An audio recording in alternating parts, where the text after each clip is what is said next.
إذ قال إبراهيم لأبيه وقومه إنني براء مما تعبدون إلا الذي فطرني فإنه سيهدين وجعلها كلمة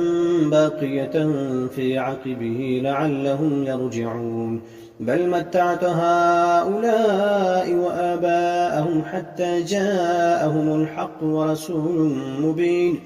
ولما جاءهم الحق قالوا هذا سحر وإنا به كافرون وقالوا لولا نزل هذا القرآن على رجل من القريتين عظيم أهم يقسمون رحمة ربك نحن قسمنا بينهم معيشتهم في الحياة الدنيا ورفعنا بعضهم فوق بعض درجات ليتخذ بعضهم بعضا